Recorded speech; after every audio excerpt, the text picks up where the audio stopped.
ሰላም ዲናችሁ በያላችሁበት ሁሉ ነገር ሰላም ነው። አሸና አንድ ያላችሁ ሞኝላችኋለሁ። ቤተሰቦች ስትገቡ ለልማዳችን ላይክ እና ሼር እያደረጋችሁ ሐሳቦቻችሁን ለብዙዎች አካፍሉ። ለዚህም ኮሎቤ አመሰግናችኋለሁ። ዛሬ ወደ ሚዛናችን ይዞላችሁ መጣን። እንግዲህ የጃኒ መፈታት ነው። እንኳን ደስ አላችሁ ማለት እወዳለሁ።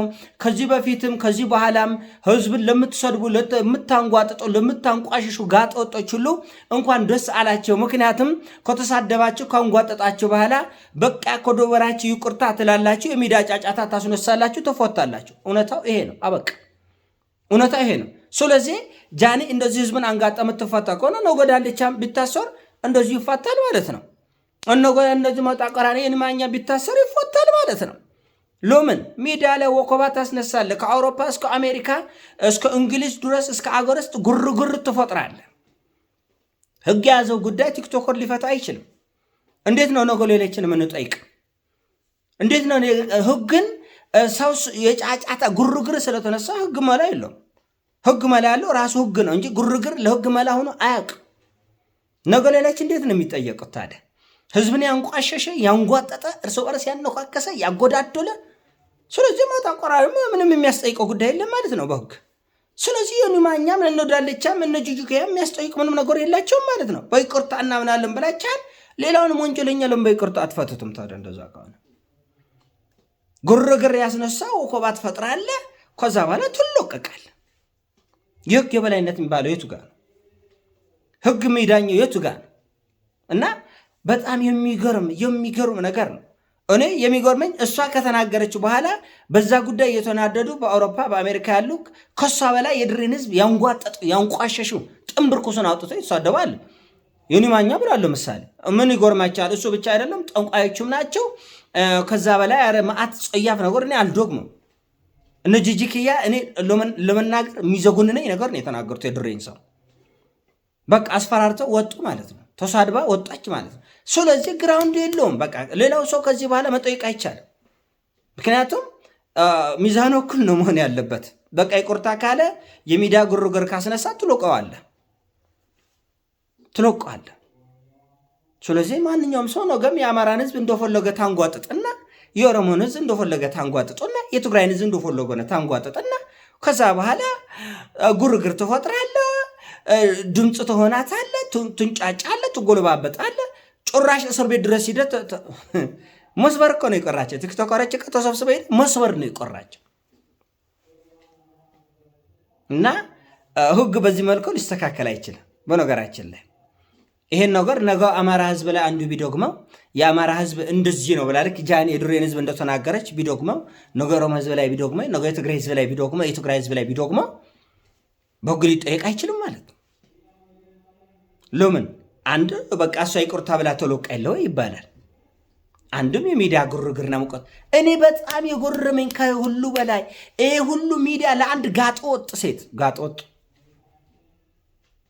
ለአንድ ጋጠወጥ ሴት ይሄ ሁሉ ስንት ሰው ሲወድቅ ሲራብ ሲጠማ ሲሞት ሲነሳ በጦርነት በችግር በተለያየ ምክንያት ህዝባችን ሜዳ ሲወድቅ አንድ ቀን ድምፅ መሆን የማትፈልጉ ሰዎች አንዲት ሴት እንዴት 3 ቀን 4 ቀን እስር ቤት ታድራለች ተብሎ አገሩ ተጎለበጠ። ይህን ያህል የዘቆጠ ትውልድ ነው ያለን። ስለ ሀገር ስለ ወገን መሞት፣ ስለ ሀገር መቸኮር፣ ስለ ሀገር መራብ፣ ስለ ሀገር መጠማት ዶንታ የማይሰጡ ትምህርት ሀሁ መቁጠር የፈሩ መጽሐፍ ሲያዩ የሚያንቆጠቅጣቸው እንደ ወባ የሚያንቆጠቅጣቸው ጋጠወጥ ትውልድ ይህን ያህል ተኮብሮ ይህን ያህል ምድሮ አንቆጥቅጦ ይኖራል። በጣም የሚደንቅ ነው።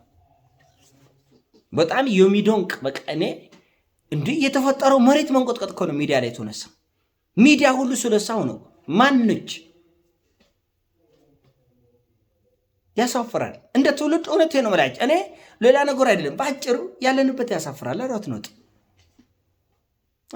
ያለንበት ያሳፍራል። በቃ የሀገር የወንድሞቻችን መውደቅ መነሳት፣ መጎሳቆል፣ የጦርነት የስደት እንደ አህጉር ያለንበት ጉዳይ የቱ ጋር ነው የምናገኘው? በሰል ያለ ወጣት የዓለምን ጉዳይ የሚተነትን በእውቀት የሚያወራ የአገሩን ጉዳይ የሚተነትን ታሪክን፣ ሳይንስን፣ ኢንጂነሪንግን የሚወያይ ምን አይነት ትውልድ ነው እችን አገር ሊያድን የሚችል?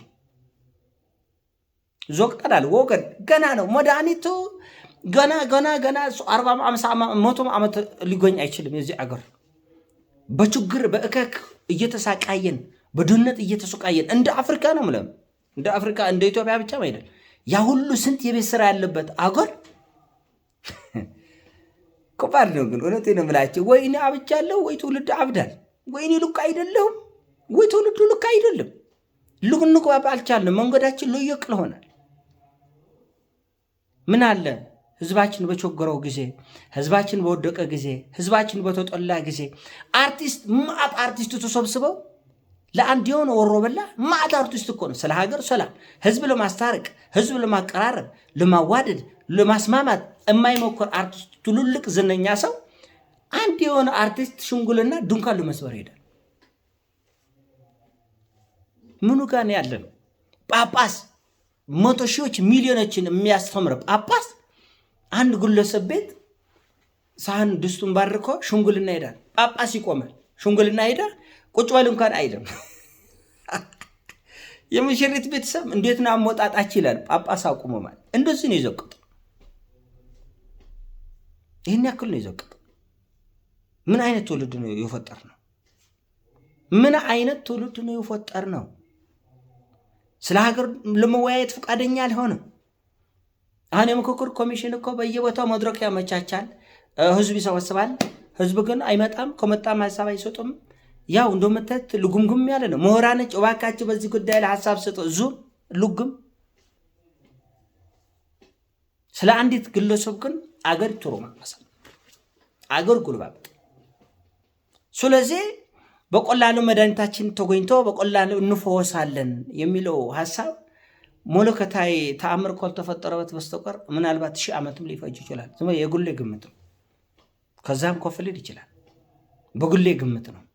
ከግለሰቦች ጋር የምንወድቅ የምንነሳ ትልልቅ የሃይማኖት አባቶች አገር ሊያስታርቁ የሚገባ ትልልቅ ዝነኛ ሰዎች አገር ሊያቆራርቡ ህዝባችንን ሊያዋድዱ ሊያስማሙ ሊያነጋግሩ የሚገባቸው ሰዎች ዱንካን ሰበራ አንድ አርቲስት ሽንጉልና ይልካል። 40 ሰው 40 ዝነኛ መሃላቸው ጳጳስ ገብተው ድምፅ ልንሆን ልንወያይ ትውልድ አሁን ካለንበት ሁኔታ አንጻር ለውይይት ለንግግር ስለ ሀገር ስለ ሰላም ስለ ታሪክ ስለ ትልቅነት ስለ እልልና መከራከር መነጋገር የሚገባል። ጃኒ ታሰረች፣ እንትና ተፈታ፣ ጆ ተፈታ፣ ታሰረ፣ እኮሌ ተያዘ፣ እኮሌ ተወጣ። መቼ ነው ስለ ሀገር የምናወራው?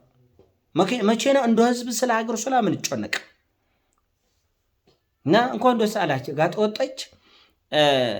እናንተም ነገ የፈለጋችሁትን አንጓጥቶ ፈታላችሁ። ሌላ ምን መልእክት አለ? ይሄ ሌላ ምን መልእክት የለውም። ዮኒ ማኛ ሞጣ የፈለገን ህዝብ ተሳደበ። አዲስ አበባ ላይ ተንቆባረው ሄደ። ያቺ ሮማን ተሶማ የምትባል ባለጌ ባልቴት መጣች። አዲስ አበባ እንደፈለገች ተንሸራሽራ ሄደች። እቺ ታሰረች፣ በነገታው ተፈታች። ማን ነው የሚጠይቀው? እስቲ ከባለጌዎች እኮሌ በህግ ተጠይቋል በልኝና ንገረኝ። ዳልቻ ነው እንደፈለገው ተንሸራሽሮ ይሄዳል። ዮኒ ማኛ ነው እንደፈለገው ተንሸራሽሮ ይሄዳል። እሺ ስለዚህ ነጃኔ ነች ታስራ በ3 ቀን በሚዲያ ግርግር ተፈታች ትሄዳለች። ህጉ ምን ላይ ነው አቅሙን የሚያሳየው? ማን ላይ ነው አቅሙን የሚያሳየው? መቼ ነው ማን ነው መቆጣጫ የሚሆነው? ከድርጊት እንዲማር እንዲቆጣ እንዲመለስ የሚደረገው ማን ላይ ነው? ስለዚህ ለጋጣጣች እንኳን ደስ አላቸው። ነገም እናንተ የፈልጋችሁትን ህዝብ ብትሰድቡ ብታንጓጥጡም በቃ ከጥፋታ ትማራለች። ይቅርታ ጠይቋል ተብሎ ተፈታል። እና ኮስተር ያለ ቆምጭጭ ያለ አካሄድ የሚያስፈልጉ ይመስለኛል። የቱ ጋር መቆም እንዳሉበትም አላውቅም። እንዳልኳቸው ታጣቂ ትዋጋለ፣ ትደማማለ፣ ትቆሳሰላለ፣ ከዛ ትደራደራለ፣ ትቆማለ። ስለዚህ ሌላ ታጣቂንም እስከምችለው ድረስ ልዋጋና ከቻልክ አሸንፋለሁ ካልቻልኩ ደራደራለሁ ይላል። የፈለገና ትሮማመስና ከቻልኩ እንደዚህ ውጤት አገኛለሁ ካልሆነ ይቅርታ ጠይቃለሁ ይላል። የፈለገ እንደፈለገ ይሳደውና በቃ ከቻልክ በዛው ቆጥላለህ ካልሆነ ይቅርታ ጠይቅ ይፈታል ይላል። መጪው ነው የሚያሳስበኝ አሁን አይደለም። በነገራችን አሁን የምናገረው ንግግር ምናልባት ለአንዳንዶች ምን ሊመስላችሁ እንደሚችል አላውቅም። ሞኝነትም ወይም እብደት ሊሆን ይችላል። ነገር ግን እንዲህ ያሉ ነገሮች ዋጋ ያስከፍላሉ። ነገ ከነገ ወዲያ የምናየው ጉዳይ ነው። ዋጋ ኦፍ ኮርስም እየከፈለ ህግ ነው። አበቃ። አንድ ሰው ሺህ ሰው አለው፣ ከጀርባ ሞተ ሰው አለው፣ 1 ሚሊዮን ሰው አለው። ህግ ኪራይ አይሰጥም። ህግ ነው። በቃ ትገባለህ፣ ትጠየቃለህ፣ መስባለህ፣ ትታሰራለህ። በቃ 100 ሚሊዮን ተከታለ፣ 90 ሚሊዮን ተከታለ፣ ቦታ የለውም እሱ። ኤኒዌይስ ይሄ አሳውንት ሲሞቻችን ላይ አርግ፣ ሼር አርግ፣ ካልተሞቻችሁ አንሰብስክራይብ። ፒስ